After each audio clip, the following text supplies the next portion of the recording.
আমরা এখানে সমবেত হয়েছি, তোমরা বেশ কয়েকটা অনুষ্ঠান দেখলে এবং সেটা বুঝতেও পারলাম আমরা যে আজকে আমাদের স্বাধীনতা দিবস, আমাদের মাতৃভূমির স্বাধীনতা দিবস এবং কততম ৭৯তম আজকে আমাদের স্বাধীনতা দিবস। তো আমরা সবাই অল্প হলেও কিছুটা জানি যে আমাদের দেশ ভারতবর্ষ প্রায় ২০০ বছর ইংরেজ শাসনের অধীনে ছিল এবং এই সময় ভারতবর্ষ সম্পূর্ণ কিন্তু পরিচালিত হয়েছে ইংল্যান্ডের স্বার্থে। ইংল্যান্ডের কোনটা ভালো হবে সেই ভেবে ভারতবর্ষ পরিচালিত হয়েছে। ভারতবর্ষের সমস্ত সম্পদ, টাকা পয়সা ইংল্যান্ডে চলে গেছে। যে সম্পদ দিয়ে ইংল্যান্ডে হয়েছে, সংগঠিত হয়েছে শিল্প বিপ্লব, ইংল্যান্ডের অর্থনীতি সমৃদ্ধির চূড়ায় পৌঁছেছে। ঠিক তার ফলস্বরূপে কিন্তু আমরা দেখতে পেয়েছি ভারতবর্ষের দারিদ্র, কুটির শিল্পের ধ্বংস, বেকারত্ব প্রভৃতি। দীর্ঘদিন এই অত্যাচার, লাঞ্ছনা এবং অপমান ভারতবাসীর পক্ষে খুব বেশি দিন মেনে নেওয়া সম্ভব হয়নি। ভারত মাতার বেশ কিছু সন্তান সন্ততি এগিয়ে এসেছিলেন মাতৃভূমি, দেশমাতৃকার এই দুঃখকে ঘোচানোর জন্য। প্রত্যেকে চেয়েছিলেন ভারতবর্ষ স্বাধীন হোক, ইংরেজরা ভারত ছেড়ে চলে যায়। আমরা যদি আমাদের স্বাধীনতা সংগ্রাম নিয়ে আলোচনা করি তাহলে আমরা এরকম অনেক বিপ্লবীর নাম পাব।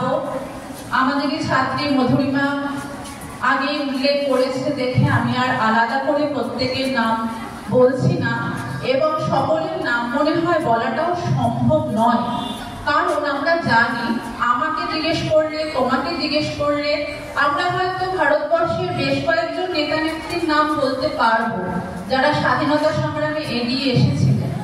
কিন্তু যে অগণিত মানুষ একটা দেশের স্বাধীনতার জন্য যারা প্রাণ বিসর্জন দিয়েছিলেন, আত্মত্যাগ করেছিলেন, তাদের সকলের কথা ইতিহাস বইয়ের পাতায় লেখাও নেই, আমরা বলতে পারবো না, আমরা হয়তো জানিও না। কিন্তু এটা মনে রাখবো যে সেই বীর শহীদদের আত্মত্যাগের জন্যই কিন্তু আজ আমাদের এই স্বাধীনতা। এবং এখনো যে আমাদের দেশ স্বাধীন এবং সুরক্ষিত রয়েছে, আমরা বেশ কিছুদিন আগেই বেশ কয়েকটা ঘটনা থেকেই দেখতে পেয়েছি যে আমাদের ভারতবর্ষে বীর সেনারা কিভাবে আমাদের রক্ষা করে চলেছে। তারা আমাদের সুন্দরভাবে নিরাপত্তা দিচ্ছে বলেই কিন্তু আমরা স্বাধীনভাবে বা বলতে পারো নিরাপদভাবে জীবনযাপন করতে পারছি। তো আমরা যদি এবার একটু আলোচনা করি যে ভারতবর্ষের এই যে স্বাধীনতা, তার ভারতবর্ষের এখন বিশ্বের দরবারে অবস্থানটা সেক্ষেত্রে আমরা দেখবো যে ভারতীয় শিক্ষা, সংস্কৃতি, বিজ্ঞান চর্চা, মহাকাশ বিজ্ঞান চর্চা, এরকম বিভিন্ন ক্ষেত্র, এমন কোনো ক্ষেত্র মনে হয় নেই যেখানে ভারতীয় প্রতিভার স্বাক্ষর পড়ে। ভারতবর্ষ কিন্তু সব দিক থেকে বিশ্বের দরবারে একটা নিজের জায়গা করে দিচ্ছে। কিন্তু একথা ঠিক যে এখনো বেশ কিছু প্রতিবন্ধকতা আছে যেগুলোকে আমাদের অতিক্রম করে আমাদের স্বপ্নের ভারতে পৌঁছতে হবে। তার মধ্যে সব থেকে আমরা যদি বলি, তার মধ্যে সব থেকে গুরুত্বপূর্ণ মনে হয় কুসংস্কার এবং অশিক্ষা। তাই এই কুসংস্কারকে যদি আমরা জয় করতে পারি, প্রত্যেকের মধ্যে যদি শিক্ষার আলো আমরা পৌঁছে দিতে পারি, তাহলে হয়তো আমরা সেই স্বপ্নের ভারতকে খুব তাড়াতাড়ি দেখতে পাবো। এবং এই যে আমাদের স্বপ্নের ভারত গড়ার পদক্ষেপগুলো নেওয়ার ক্ষেত্রে কিন্তু সব থেকে গুরুত্বপূর্ণ ভূমিকা নেবে তোমরা, মানে ছাত্র বা ছাত্রীরা। কারণ আজকে তোমরা ছাত্র বা ছাত্রী, কিন্তু তোমরাই কিন্তু ভবিষ্যৎ দিনের আমাদের দায়িত্বশীল নাগরিক। তাই আজ আমরা যদি সবাই নিজেদের স্বার্থের মধ্যে থেকে একটু করে সামান্য পদক্ষেপও নিতে পারি আমাদের দেশ ভারতবর্ষকে এগিয়ে নিয়ে যাওয়ার জন্য, তাহলেই হবে সেটা আমাদের স্বাধীনতা দিবস উদযাপনের বা পালনের সব থেকে বড় সার্থকতা। আর আরেকটা জিনিস আমাদের মনে রাখতে হবে যে স্বাধীনতা দিবসটি কিন্তু শুধুমাত্র আমাদের ছুটির দিন নয়। আমাদের বিদ্যালয়ের যা ছাত্রী সংখ্যা, সেখানে আজকের দিনের যা উপস্থিতির সংখ্যা, সেটা কিন্তু সত্যি মানে তুলনা করলে আমাদের কাছে সেটা খুবই বেদনাদায়ক।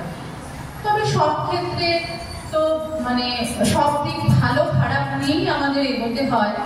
আমি যেমন আজকে বেশ কয়েক বছরের পুরনো একটা ছবি দেখছিলাম, যে আমরা তো এটা সবাই জানি একটু বৃষ্টি হলেই আমাদের বিদ্যালয় জলমগ্ন হয়ে যায়, কিন্তু সেখানেও আমি দেখলাম পুরো মাঠ ভর্তি জল। সেখানেও কিন্তু আমাদের ছাত্রীরা এসছে স্বাধীনতা দিবস উদযাপন করতে। তারা নিয়ম মাফিক যেরকম ভাবে জাতীয় পতাকার শ্রদ্ধা দেখানো, আমরা কিন্তু ছাত্রীরা এবং শিক্ষিকারা সবাই মিলে সেটা করার চেষ্টা করেছি। তাই আমি বলবো যে আজকে যদি আমরা শপথ নিই, আমরা প্রত্যেকে চেষ্টা করব আমাদের ভারত মাতাকে প্রগতির পথে এগিয়ে নিয়ে যাওয়ার জন্য। এবং আমরা যদি সত্যি প্রত্যেকে মন থেকে ভাবতে পারি যে সার্থক জনম আমার, জন্মেছি এই দেশে, সার্থক জনম মাগো তোমায় ভালোবেসে, তবেই আমরা কিন্তু সত্যিকারের ঈপ্সিত ভারত, আমাদের স্বপ্নের ভারতকে পাবো।